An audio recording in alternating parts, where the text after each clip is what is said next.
Stop recording. Button. Double tap to activate. வணக்கம் மக்களே, இன்றைக்கி நம்ம சூப் பற்றின ஒரு சின்ன ஒரு இன்ட்ரோ மாதிரி அது எப்படி வந்துச்சு, அது இன்றைக்கி என்னென்ன நிலைமையில் இருக்குது அப்படின்றத பற்றி நம்ம பார்ப்போம்.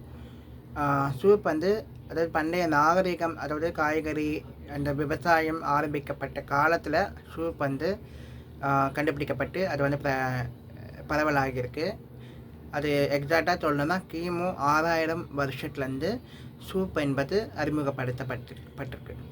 இது எந்தெந்த நாட்டில் ஃபஸ்ட்டு தொடங்குச்சு அப்படின்னா மெட்டபசோமினியா அண்டு கிரேக்கம் அண்ட் சீனாவில் அறிமுகப்படுத்தப்பட்டிருக்கு.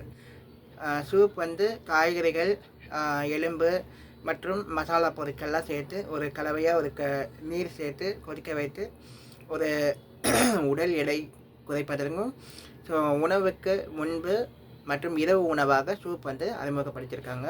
இது ஒரு விசேஷ காலங்களில் ஒரு விசேஷமான ஒரு மெஜாரிட்டி ஃபுட் இருக்கும்போது அதில் முன்பு ஃபஸ்ட்டு பரிமாறக்கூடியது சூப் வகைகள் தான் பரிமாறுவாங்க. ஸோ இதில் இப்போதைய என்னென்ன மாதிரி சூப்லாம் பண்ணுறாங்கன்னா, எலும்பு சூப்பு பண்ணுறாங்க, காய்கறி சூப் பண்ணுறாங்க, மஷ்ரூம் சூப் பண்ணுறாங்க, ப்ரான் சூப் பண்ணுறாங்க, அதே மாதிரி மக்காச்சோளம் அதை சோளம் வச்சு கார்ன் சூப் பண்ணுறாங்க.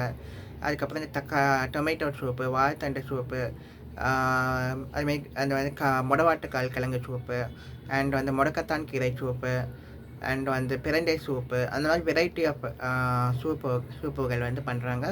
இது எத்தனை எண்ணிக்கைலாம் சொல்ல முடியாது. அவங்கவுங்களோட கண்ட்ரிக்கு ஏற்ற மாதிரி, அவங்கவுங்களோட கல்ச்சருக்கு ஏற்ற மாதிரி மெனு மாறும். ஸோ அதில் சேர்க்கக்கூடிய இன்க்ரீடியண்ட்டும் மாறும்.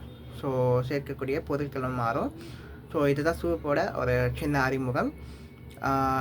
நாளைக்கு இன்னொரு வீடியோவில் நம்ம சந்திப்போம். இந்த வீடியோ பிடிச்சினா லைக் பண்ணுங்கள், ஷேர் பண்ணுங்கள், கமெண்ட் பண்ணுங்கள். மெரினா மன்னன் சேனலை சப்ஸ்கிரைப் பண்ணிட்டு பாருங்கள். நன்றி, வணக்கம்.